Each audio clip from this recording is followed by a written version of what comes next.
SA, are you buying LeBron's comments there? Yes, I'm buying it. Let's not. First of all, let's say a couple of things. Number one, as critical as I was about him with the slam dunk contest, it ends there. Let's understand that LeBron James has extended himself far beyond being measured by regular season success. When you've been to 10 NBA finals in 20 years, okay, and you've got 4 NBA championships and 4 MVPs, and you're the all-time leading scorer, and you're a 19-time All-Star. No, he has transcended being judged by regular season stuff. But I will say this. I love the fact that he expressed what he expressed because he talked about what was unacceptable to him. And that's what makes him the champion that he is. The fact that he's willing to say, yo, I missed the playoffs last year. I ain't trying to miss the playoffs 2 years in a row. The fact that he accurately pointed out, if you look at our roster, once we get in the playoffs, we should be able to make some noise. Now, granted, some people may question that, but if I'm the Los Angeles Lakers and I got a D'Angelo Russell with a Malik Beasley, with this guy Vanderbilt who can defend, and our Anthony Davis is healthy, and LeBron James is healthy, why can't they? Why can't they? I don't see them beating Phoenix. I don't see them beating Denver. Can we summarily dismiss anybody else that they can't take out? I don't think so. Memphis is not measured up to snuff. I don't know what the hell is going on with them right now. I believe in Ja Morant. I don't believe in anybody else on that squad right now, and I like Memphis. I don't know what the hell's going on. Taylor Jenkins got to get that ship righted, okay? When I look at Dallas, not enough. You gave up 2 key pieces in Dorian Finney-Smith and obviously Spencer Dinwiddie. And Jalen Brunson was going in the offseason. I don't like what I'm seeing from Dallas right now. I believe in their future, but do they have enough right now? Offensively, I'm sure we can look at that. But defensively, I think there leaves a lot to be desired. Who else is there? Am I supposed to believe that the Sacramento Kings, man, Mike Brown's my coach of the year, Wendy. I mean, the job that he's done in Sacramento, I can't say enough about him.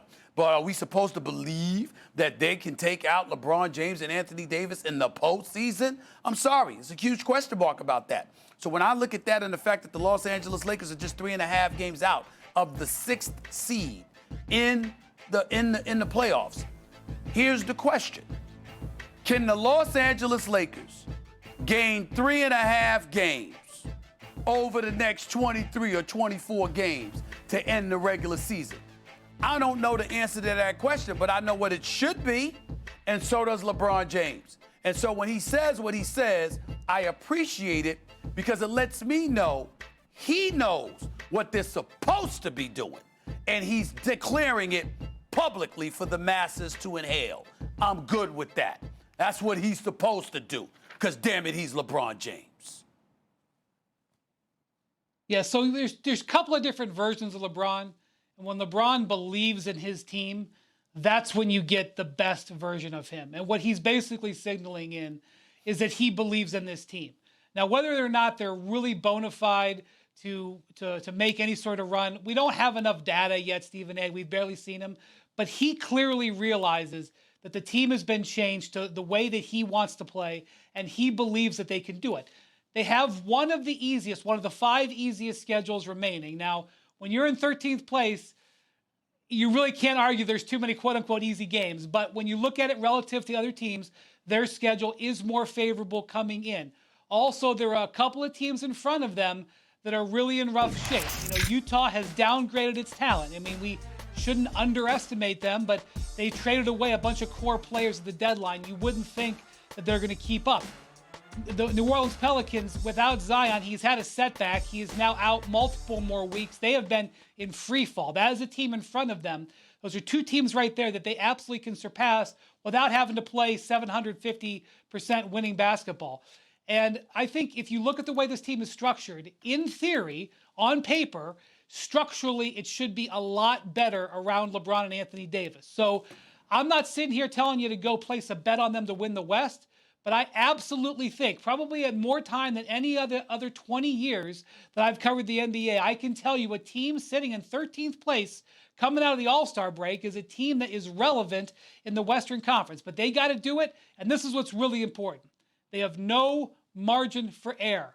They can't afford to give away a game in the last 2 minutes. They can't afford to have somebody get ejected from a game. They can't afford for silliness. They can't afford, to not play through a 50-50 injury. They have absolutely got to take every opportunity, and that's what LeBron is signaling he's ready to do. That was the most relevant thing I think that happened in that over All-Star weekend was LeBron making that declaration yesterday. So the challenge here, Molly, is I really don't think that the Mavericks will be at their best with Kyrie until they get another transaction cycle. So they're going to, in my view, really need to go through the summer, potentially make another deal, maybe dip into free agency to better surround Kyrie and Luka with pieces that help cover them defensively. I think the Mavericks have a window, but I think it's got to be on this year. But the issue is he's going to have to make that decision before he might be able to see what the Mavericks are able to do. And so that's why this is a catch-22. That's why this is a gamble on behalf of the Mavericks.